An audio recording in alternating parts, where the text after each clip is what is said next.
প্রার্থিত। এই আসনে আমি 12 আসনের প্রার্থী ছিলাম। আমার মনোনয়নপত্র বৈধ ঘোষণা করা হয়েছে। আমাদের হলফনামাতে মুদ্রণজনিত একটা তথ্য বিভ্রাট ছিল।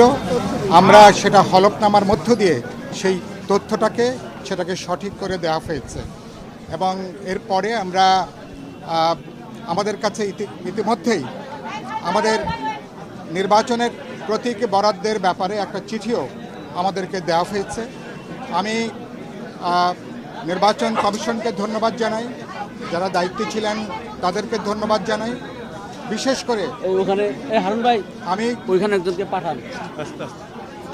আমরা আজকে সারা দেশে একটা উৎসবমুখর পরিবেশে মনোনয়নপত্র যাচাই বাছাই চলছে। আমরা এখানে দেখছি, ইতিমধ্যেই আমি দেখছি যে আমাদের নির্বাচন যত এগিয়ে আসছে, নির্বাচনের প্রার্থী তাদের নিরাপত্তার ঝুঁকিটা রয়ে গেছে, ভোটারদের নিরাপত্তার ঝুঁকি এবং ভোট কেন্দ্রের যে নিরাপত্তার ঝুঁকি সেটা কিন্তু এখনো পর্যন্ত আছে। আমি আপনাদের মাধ্যমে বলতে চাই যে আজকে আমরা আগামী জাতীয় নির্বাচন এবং গণভোট, যার মধ্য দিয়ে বাংলাদেশ এটা ঐতিহাসিক গণতান্ত্রিক অভিযাত্রার পথে যাত্রা করবে, মানুষের এই উচ্ছ্বাস, মানুষের এই আনন্দকে ধরে রাখবার জন্য অবাধ, নিরপেক্ষ এবং গ্রহণযোগ্য প্রতিদ্বন্দ্বিতাপূর্ণ নির্বাচন নিশ্চিত করবার জন্যে জনগণের জানমালের নিরাপত্তা বিধান করাটা খুবই গুরুত্বপূর্ণ। সরকার এবং নির্বাচন কমিশনকে, রাজনৈতিক দল, ভোটারদেরকে আস্থার মধ্যে নিয়ে আমি মনে করি যৌথভাবে কাজ করতে হবে। কারণ আমরা ইতিমধ্যে দেখেছি, আমি ঢাকা 12 আসনে লক্ষ্য করেছি, আরও কয়েকটা আসনে বেশ কিছু দলের আমি দেখছি আমার একটা উদ্বেগটা বাড়ছে।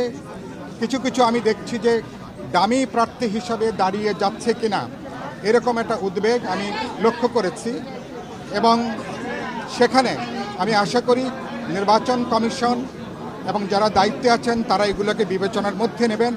এবারকার নির্বাচনে কোনোভাবে আমরা দামি নির্বাচনের কোনো কলঙ্ক এবারকার নির্বাচনকে যাতে স্পর্শ করতে না পারে, নির্বাচন কমিশনকে এটা নিশ্চিত করতে হবে। আর আপনি ইতিমধ্যে জানেন, নির্বাচনে কালো টাকার, সন্ত্রাস এবং মাফিয়াদের একটা দৌরাত্ম্য ইতিমধ্যে ঢাকাতে এবং দেশব্যাপী আমরা লক্ষ্য করেছি। ইতিমধ্যে অপারেশন ডেভিল হান্ট চলছে, কিন্তু এখনও পর্যন্ত মানুষের কিন্তু নিরাপত্তা বোধটা কিন্তু নিশ্চিত হয়নি। ফলে অপারেশন ডেভিল হান্ট সহ অবৈধ অস্ত্র উদ্ধার, এমনকি যেসব বৈধ অস্ত্র নির্বাচনের সময় প্রতিদ্বন্দ্বী অথবা ভোটারদেরকে ভয়ভীতি দেখানোর জন্য ব্যবহৃত হতে পারে, সরকারের উচিত হবে অনতিবিলম্বে অবৈধ অস্ত্র সহ সকল ধরনের অস্ত্রকে আইনের আওতায় নিয়ে আসা, সরকারের হেফাজতে এটাকে নিয়ে আসা। একই সাথে অবশ্যই তারা প্রার্থী এবং জনগণের নিরাপত্তা তারা বিধান করবেন।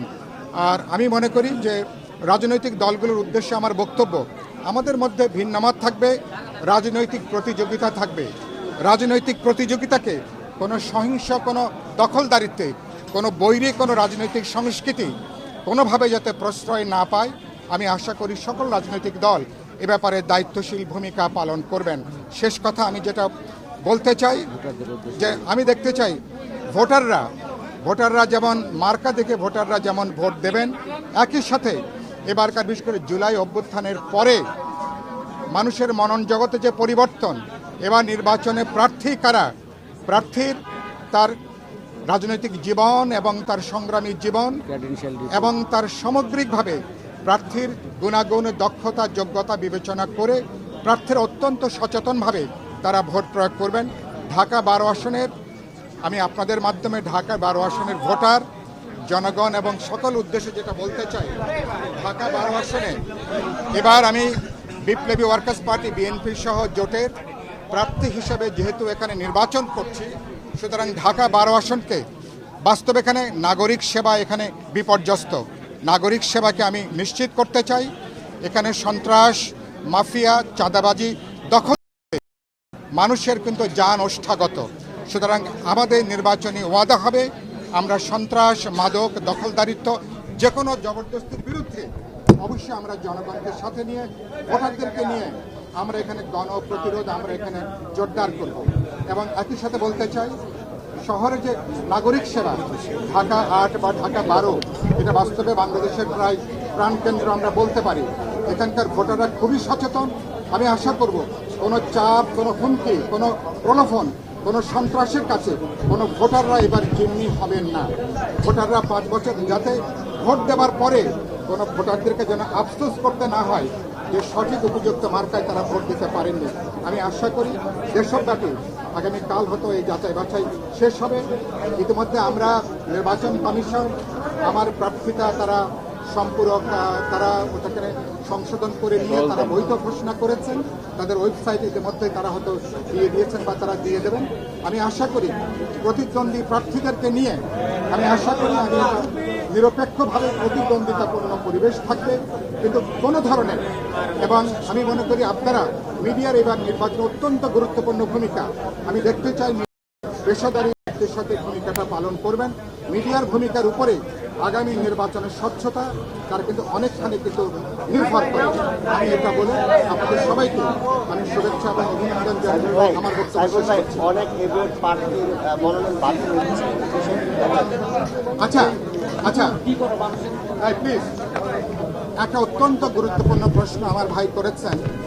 গতকালকে এবং আজকেও সম্ভবত অনেক হেভিওয়েট প্রার্থী বলে যারা পরিচিত তাদের প্রার্থিতা বাতিল ঘোষণা করা হয়েছে। আমি ব্যক্তিগতভাবে খুবই এ ব্যাপারে মর্মাহত। আমি মনে করি যে সমস্ত ভুল, অনেকগুলো প্রমাদজনিত ভুল হতে পারে, মুদ্রণজনিত ভুল হতে পারে।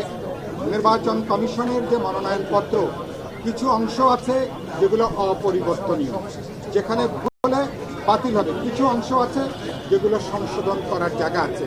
অবজারভেশন থাকলে ছোটোখাটো ত্রুটি ভুলটাকে সংশোধন করবার সুযোগ আছে।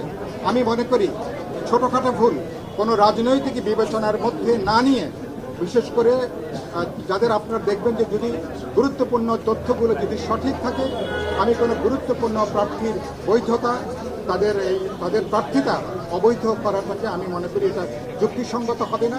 প্রয়োজন বোধে তাদেরকে সুযোগ দেবেন, সম্পূরক দলিলপত্র দিয়ে তারা যাতে নির্বাচনে অংশগ্রহণ করতে পারেন। মানুষ যাদেরকে আগামী পার্লামেন্টে দেখতে চায়, বিশেষ করে গত গণঅভ্যুত্থানের 16 বছর 36 দিনের লড়াইয়ে সংগ্রামী মানুষরা যেন আগামী পার্লামেন্টে প্রতিনিধিত্ব করতে পারেন, পরবর্তী গণতান্ত্রিক অভিযাত্রায় তারা যেন ভূমিকা রাখতে পারেন। আমি আশা করি সরকার, নির্বাচন কমিশন সবাই মিলে সেই সুযোগটাকে আমরা যেন নিশ্চিত করতে পারি।